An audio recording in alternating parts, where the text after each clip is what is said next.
مچي کنه په روجه کې مچي روجه کې مچي نه د روجې د پېشمنی نه ماښامه پورې د روجې دوران کې یادو نه روجې دوران کې یادو چې روجه پېشمنی او کې تر ماښامه پورې خو څوک نسوار نه اچوي کنه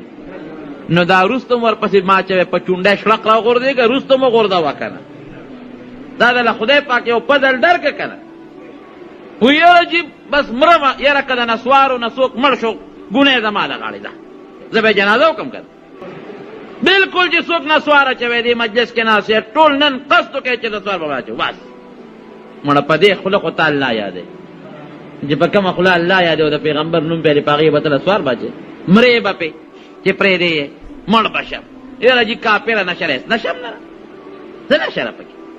قصد وکړه شیطان سره بس شیطانه د رمضان مبارکه میاشت در باندې الله راوستل او خطرناکه ګناه د نسوارو نه ګورې بله نشته ښه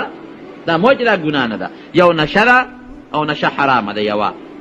دویم نسوار چې خوله کې نسواري واچوي نو دا تیریږي ګورې کنې ته بیا لاړې وتوکه او وکړه چې په هغې کې هغه شینوالی راځي او که نه راځي نو خاورې دې تیرې کړې دا خو ایره ده که نه او تماکل یې تیر شو دا دې بېله ګناه معدې ته هم نقصان رسوي درېیم اسراف دی نن سبا اوس خو به غونډار هم ګران شوي په څو روپۍ دی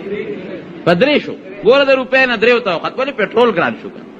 اوس په هغه شي تابېږي هغه بجلی ګرانه شوه درېو ته ورسېدل او کم از کم یو نسواري خو به د ورځې دوه غونډارې خو به خامخا دی خوري اچوي په دوو کېږي هم نه په درېو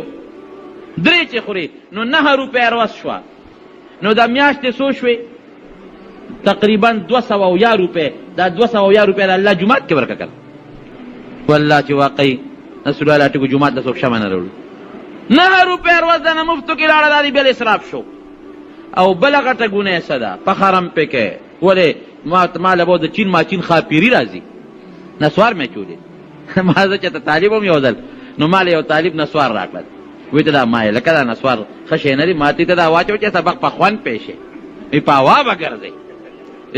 په هوا به ګرځئ یاره ما یو چونډی راواغېستلې شونډه کې مې تراشه که څه خوند پکې طالب ومن چې مې دې شونډه کې واچول او سر تاوېدل ما وی ګنې د اسمان تاوېږي دا ځمکه او د اسمان او دا هر څه تاوېدل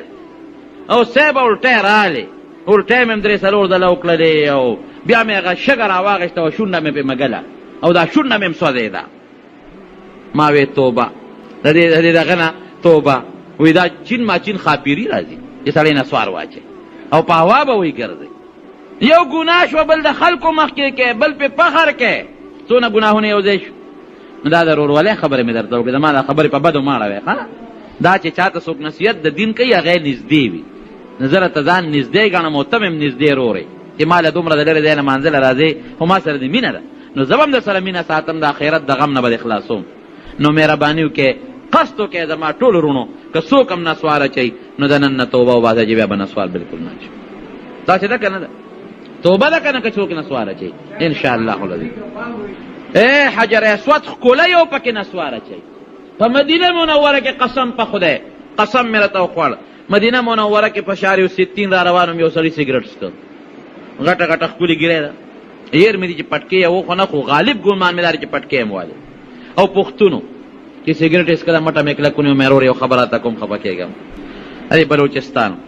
میدا مخامخ څه شی دی ګمبد مبارک او اوس راځي د نبي علیه السلام مبارک باندې بس سلام اچولي نو سګرټ خو هسې هم ښه نه دی خو د حضور پاک مبارک په دې خاوره کې د نبي علیه السلام په دې خاوره کې او بیا هغه تماکو چې کوم پاتې شي په ځمکه به غورځئ یاره نر مسلمان او په ځمکه یې پې خپراخ که ما ته یې وې څوک مې د پلان کې علاقې ما ته مولانا صاحب د نن نه پس مې سره توبه چې سګرټ بند کړ او قسم په الله قسم مې راته وخوړ یو سړي راله ډوډۍ کړې وه په مدینه شریفه کې ملګري م را سره و ملګري م درته خولی شم خو نوم یې نه علم چې ډوډۍ له یې بوتلو او په داسې ځای کې مکان و چې د هغې نه د نبي علیه السلام مبارک ګمبد ښکارېده مبارک ګمبد ته ښکارېده مخامخ داسې ځای کې اوسېده وپسخېدم چې ورلم ټي وي او ډش پروت دی وته وي سي آر وته پروت دی ما وی الله د خدای نه نه یېرېږې د دې حیا نه درځي د دې مخامخ ګمبد نه د جومات خوا کې به پخوا ډول ته نو بند به کوي دا جومات زمونږ د کور خوا کې چا ډول نه دی والی چې په سړک به ته وایي بند کې د مولوي صاحب کور د زیارت خوا کې به چا په واده کې ډول ووایه راته که نه نو مال لګو د خامتا جامې وي، صرف شملې وي او خوند پکې او برکت پکې او ټوله شپه به یو بل سره ګپونه لګول. خوشحاله ژوند خوشحاله ژوند. اوس که مال ډېر دی، دولت ډېر دی، موټرې دي، لارې دي، ماښام نه پس د کور نه څوک بر ته نه راوځي او دا ټول به ناست په حجرو کې او ګپونه به یې لګول او خندا خوندي به دا ولې په قهر د خدای خدای نه زیارت احترام ته نه د جومات ته نه د ملا ته نه د رسول الله مبارک شته. مې حیا در نه د ظالمانو مخامخ ګنبد مبارک ته وګوره کوم ځای کې پراته جنت کې اوسېږي. حاجي صاحب وایي جنت کې ناست محمد امین نعتونه لیکي، جنت کې ناست محمد امین. مدینه منورې ته جنت وي، د جنت مکه وته وي. نو دا جناب روجه ده، د روجې مبارکه میاشت د الله رحمتونه راورېږي چې څوک ګناه کوي توبه پکې وباسي، الله به د هغې د اجر درکړي. نو د دغه نه غیبت نه او د دروغو نه خو چورلټ توبه وباسي، الله به پې د اجر درکړي.